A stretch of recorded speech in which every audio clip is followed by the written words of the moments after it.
So welcome to your Wednesday digital content for your music theory class. Monday we meet live. Wednesday we give you supplements and things. Fridays we do a live Zoom. This is our best way we can do this right now under our conditions. And you had a piece of homework that was for you to complete to verify, this is what we did in class, that you could do strict, free, and incomplete 5/7s in root positions. And you also have some follow-up quizzes that are more like actual tests that have limited time and closed book and limited attempts. You should be good at this now. So I'm going to go through this right now, and then I'm going to show you how this goes into what do we do when we have inverted chords and things. And the answer is pretty much the same. So here I am in a 5/7 chord, C7, C, E, G, B flat, right?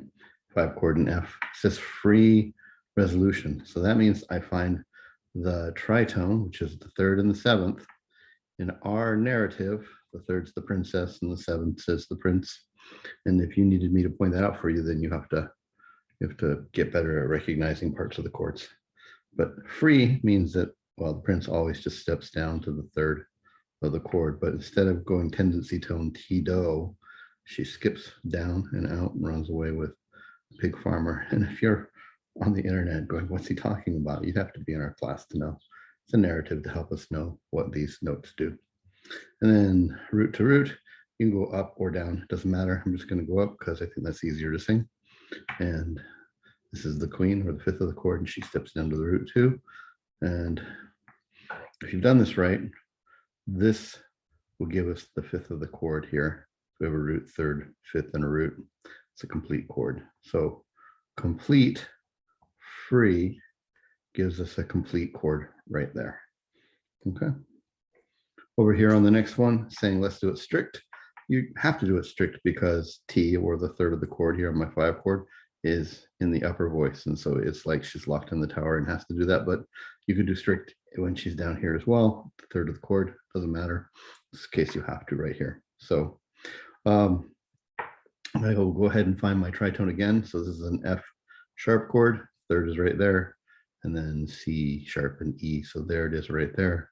This is my 3rd.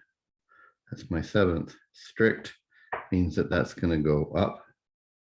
3rd steps up. That always goes down. This will go root to root like that.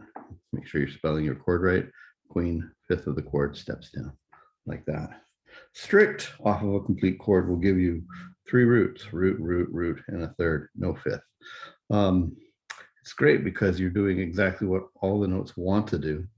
It's consequences, of course, you don't have a complete chord here.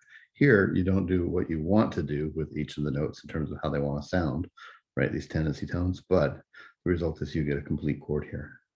Why would you choose one or the other? It depends on the sound you want, because they do have subtle differences in sound. Also, maybe where you're going to next with the notes will set you up for ranges and lines that you want. So those are things to consider. Okay, incomplete chord means that. Incomplete means that you have a root, 3rd, and a 7th. In other words, the 5th, which is the queen, is dead. And in her absence, another root is used instead, and that's the evil brother seeking to overthrow the kingdom.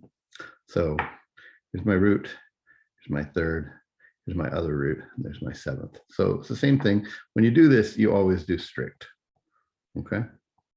So there's my 7th, and there's my 3rd right there. Right, sorry. Yeah, 7th, 3rd. So I'm going to go root to root, E flat chord. When you have incomplete, the 3rd of this chord, T, note number 7 in the scale right there, will always resolve strictly. The idea of the narrative we had was that even though the uncle, the doubling, root says, oh, why don't you go run away with whoever and stuff? She says, no, I'm going to put my own personal feelings aside and do what I think is right for the kingdom and honor, what my mother would have done, which is obey convention. Anyhow, that's this narrative to help you remember. This is the prince. He always steps down right there. And the uncle, he does nothing. Reaches over and grabs some grapes and says, drat, maybe next time. Doing this strictly here, so you incomplete chord.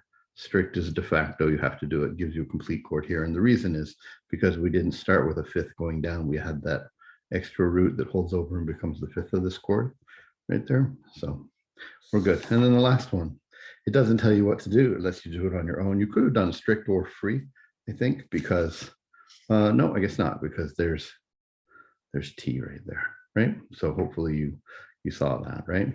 And give A, this is an E chord right here. That's my third, that's my seventh right there.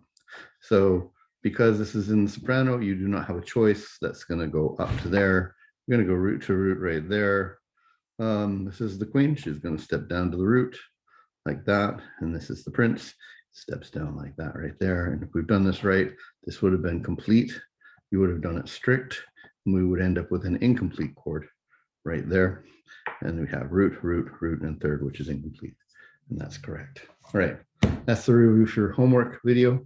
I'll make another video giving you some new information about all this stuff next.